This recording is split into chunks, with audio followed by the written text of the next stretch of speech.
This one's a rare angle on Staithes, especially for me. I've never painted this angle, but I've always loved it and always wanted to paint it. So it was a challenge that I happily accepted. So let's see how I go. This is really one of the great painting spots in the world.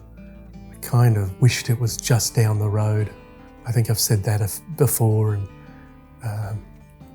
but I think there's some little areas of the world that, and I always sort of think Italy per square mile, kilometre, has almost the most amount of subjects per country, but I think Staithes per square metre or square yard, I think has the most paintable subjects. You almost can take 4 or 5 steps in a direction and then find another painting.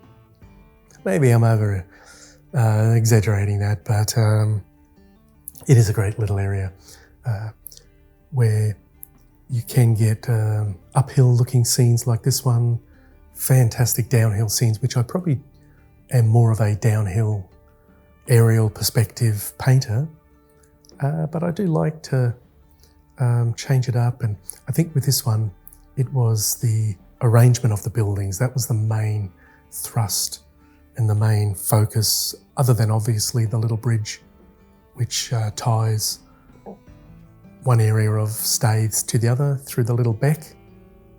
Still haven't found out the meaning and term of beck, not creek, river, stream.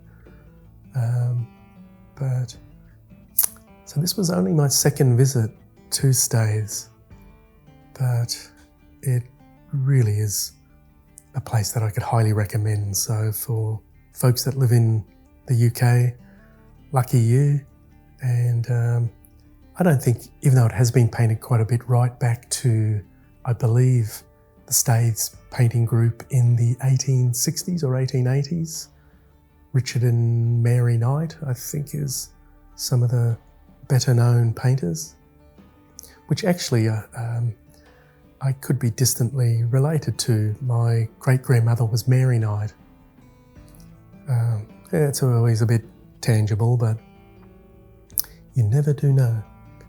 Art seems to sort of follow in families and areas of the world as well. It's funny how some areas like Staithes is a little mecca. There's a lovely little art gallery there that has some of David Curtis's paintings that if you're ever there, it's almost straight as you walk down the hill. And this scene's actually then just to your left across the bridge and down. Possibly could have been a stronger painting if it had a little boat in the foreground. That was the one thing that when I went into it, I thought this is a tricky foreground to get to work because there's low tide, the muddy ground. Other than the wall and the car shadow from the bridge, there wasn't a lot in my foreground, and I was always sort of thinking, should I Photoshop something in? But there are times where you don't want to have to go to that reliable winner of an idea. So, and if we don't push ourselves, and I always feel, if you're not uncomfortable, if you're not under a bit of pressure, if you're not being pushed, well then we're just going to go round in circles. So that's where I will always look for subjects that are probably a little too difficult, a little beyond me, or beyond me on that day, because time is always a relevant thing. I've actually spent 7 hours on a small 11 by 14 interior, or 14 by 11 I should say. It was a vertical one. So that's where a great bit of advice by the late great Robert Wade. He said to me, went out painting with artist friend Charles Reed. I got 4 paintings done, both watercolour, most predominantly, especially Robert. And he said, how many paintings do you think Richard got painted? And I thought, oh boy, when you look at his work, you think they're done really fast, but apparently he only got one painting done to Robert's 4. So it just shows that it's not so much about time, it's more about the thought process, the placement of paint, pigment,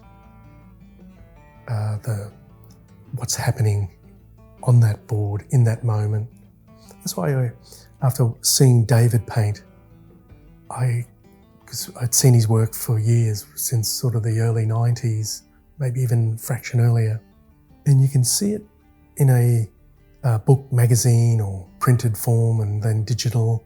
But it's not really until you see a little bit of the process and the subject in front of you, the day, and because I think what type of day we have when we're painting is quite important, because you can have wind or this or that, and which can make painting hard. But I think it's more, and I think I came away from the experience with David that he makes such marvellous decisions. So when you're painting, we're looking at doing our best work, our strongest work, and I always feel painting each brush mark can either help us or hurt us. And we're all the time trying to do brush marks that's helping to construct the painting, that's going to be a positive effect. But no, David just would make so many great decisions. I think he did 2 paintings to my 1 on the day. It wasn't the nicest of days, unfortunately. It was about 12 degrees Celsius, I think was the maximum. This was coming into early summer in the north of England, which is, I think, probably about 50 degrees, I think, maybe 55 tops, with a little bit of a cool onshore breeze as well. And they're the things, I think, when it's windy, hot, busy, noisy, they're the things that kind of can affect your decision making. And I think I've found traditionally that when I'm either would go on a painting trip or a teaching trip, like a recent one to Europe or the ones to America, just sort of acclimatizing to the environment or the areas that we're going to can take a little bit of work. We need to sort of be patient to make sure we sort of override the discomfort. But and this painting, there can be a lot of uncomfortable elements to it, but that's where our determination is so important. This one had a really lovely lyrical line through the subject, with it running over the bridge, then up through the buildings. And I think that was what drew me initially, was the composition that was tying all those shapes together. And I was really pleased that that worked, because sometimes we can actually get it too strong and it runs the eye way too quickly into the focal areas. But I think I've got it with this one. Really pleased. Hopefully you enjoyed it. All the best. Bye for now.